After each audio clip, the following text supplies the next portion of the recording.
Good evening, and welcome to ASMR with the Bear. I'm the Bear. Tonight I thought we'd take a journey back in time. Back to the decade of disco, the 1970s.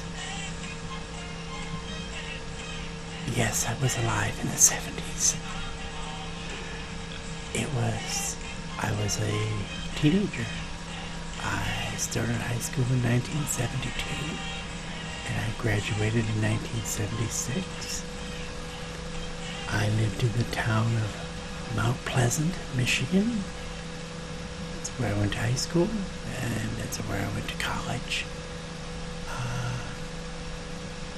Central Michigan University is located in Mount Pleasant, home of the mighty Chippewas. And as a college town in the 70s, we had two big discos in town. One was called Alibi East, and the other was called Wayside Central.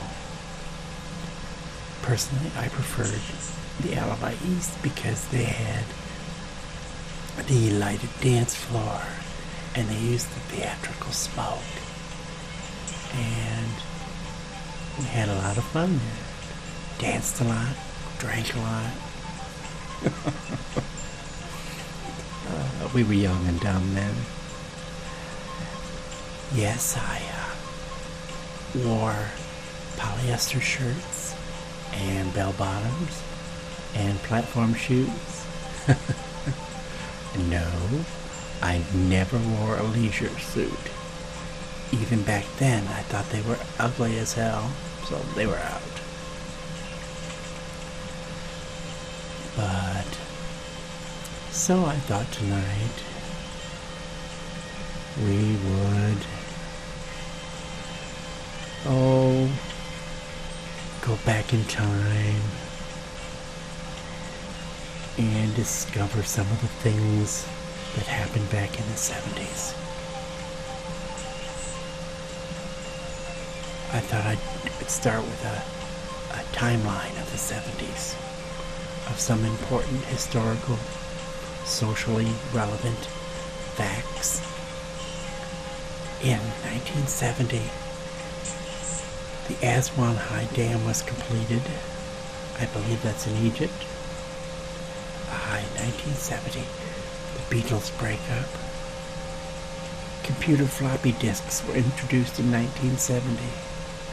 Computer floppy disks. Does anybody remember those?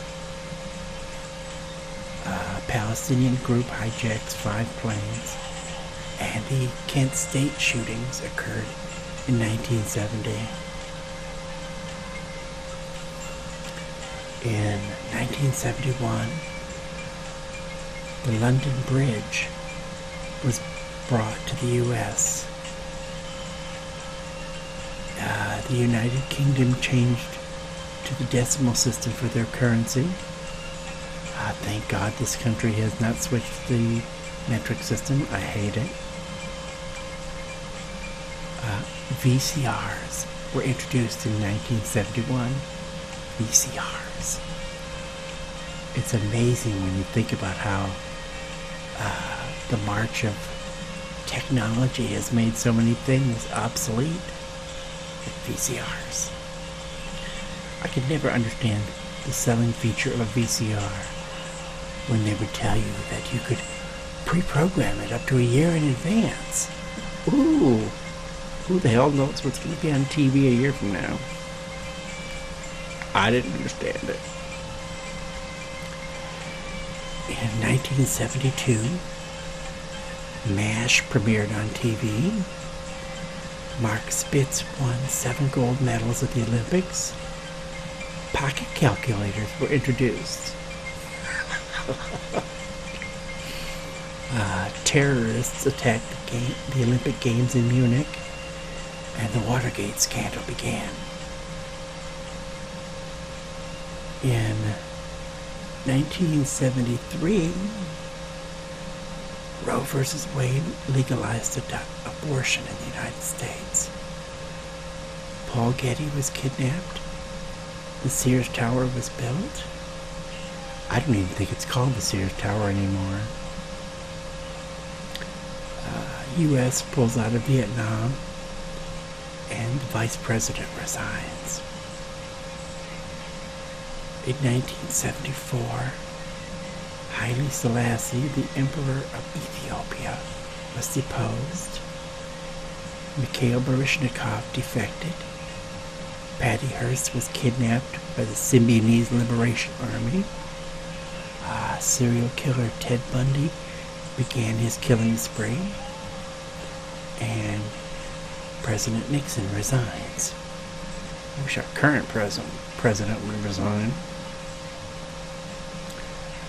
In 1975, Arthur Ashe was the first black man to win Wimbledon. Cambodian genocide began. There was civil war in Lebanon. The first monster truck was built. Former Teamsters Union leader Jimmy Hoffa went missing. The Helsinki Accords were signed. And Microsoft was founded in 1975. And Saturday Night Live premiered on TV. And there were 2 assassination attempts against U.S. President Gerald Ford. Moving on to 1976, the year I graduated high school. You know, that makes me a bicentennial brat. The first Ebola virus outbreak strikes Sudan and Zaire. Nadia Comaneci, however you pronounce her name, was given 7 perfect 10s at the Olympics. North and South Vietnam joined to form the Socialist Republic of Vietnam. An earthquake in China kills over 240,000 people. Moving on to 1977, Elvis is found dead. The miniseries Roots aired on TV.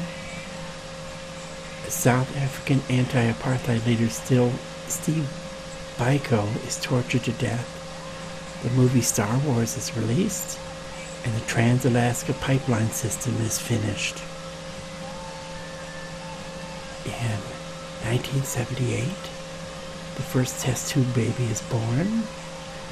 John Paul II becomes Pope. And the Jonestown Massacre occurred. In 1979, the Ayatollah Khomeini returns as leader of Iran. Iran takes American hostages in Tehran. Margaret Thatcher became the first woman Prime Minister of Great Britain. Mother Teresa was awarded the Nobel Peace Prize. There was a nuclear accident at 3 Mile Island, and Sony introduced the Walkman. Walkman. I remember those.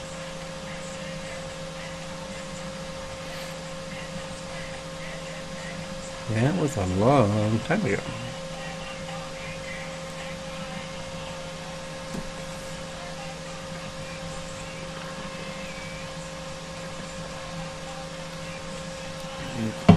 Okay.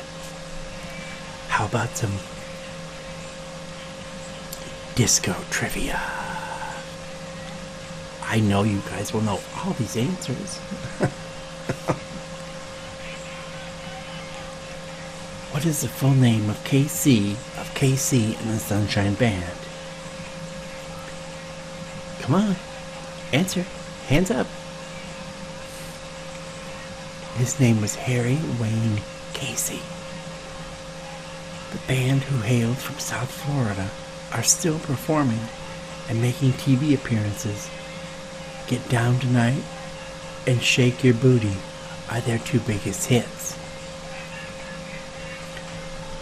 What was the former profession of Andrea True, who had a hit with More, More, More?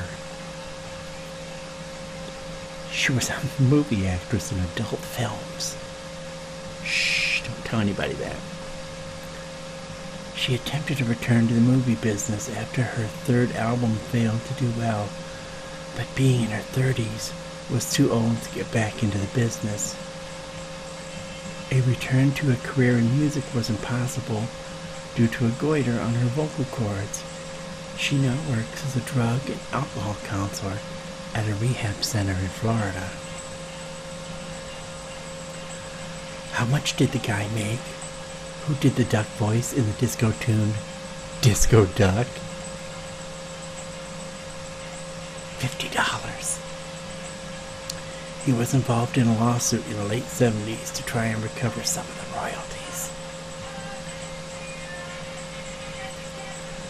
Who had the disco hit, I Will Survive? Anyone? Anyone? Gloria Gaynor. Gloria Gaynor has a really neat website. It opens her with her walking onto the site and speaking to the viewer. Gaynor is still performing and has been one of the voices on a children's story tape and is involved in various charities, including the Rita Hayworth Gala for Alzheimer's. What mid-70s heavy rock band turned to a disco sound in 1979? Kiss. I Was Made for Loving You was a hit off their 7th album. One of the first big disco hits was The Hustle by the legendary Barry White. Barry was born in Texas and raised in Los Angeles.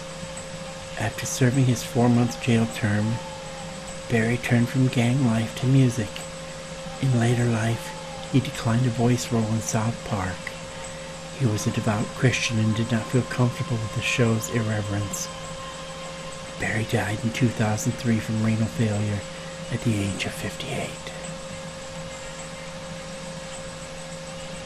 Who had a hit with Le Freak? Chic. According to one website I found about the group, Chic, fronted by Nile Rodgers and Bernard Edwards, Le Freak was originally titled something else. It was written in response to being refused entrance at the door of a popular disco club called Studio 54.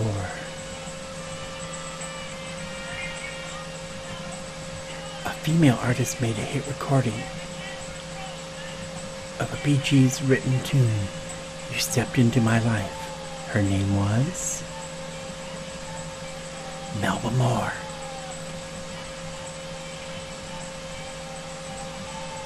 Who was Melba Moore's co-star in a television variety series in the early 70s? Clifton Davis. Clifton Davis, who is still performing, singing, and acting, is also an ordained minister.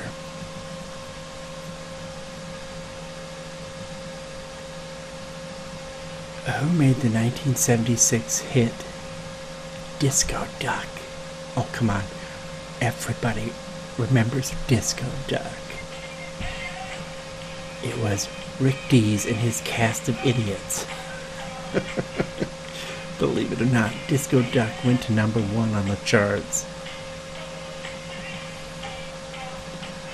We all know the big disco movie Saturday Night Fever was released in 1977, starring John Travolta in his second incarnation, who played Travolta's love interest in the film. Karen Lynn Gorney. Karen was more or less never heard from again. Recently, she has taken part in some documentaries about disco. Do you know which one of Travolta's relatives had a part in Saturday Night Fever? His sister. Actually, both his sister Ellen, occasionally seen in Welcome Back Kotter also, and his mom, Helen, had parts as extras in the film. The Bee Gees underwent a reincarnation when they moved from their original soft rock sound to disco. The original band name was the Rattlesnakes.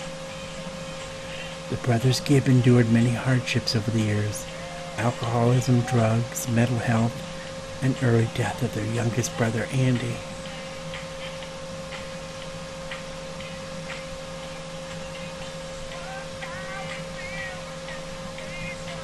Okay, now what else can you find?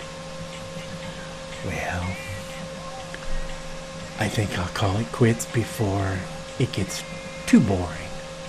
Although, the whole objective of ASMR is to put you to sleep. Well, I thank you for watching. You have a pleasant evening. Please feel free to comment. Take care. Good night.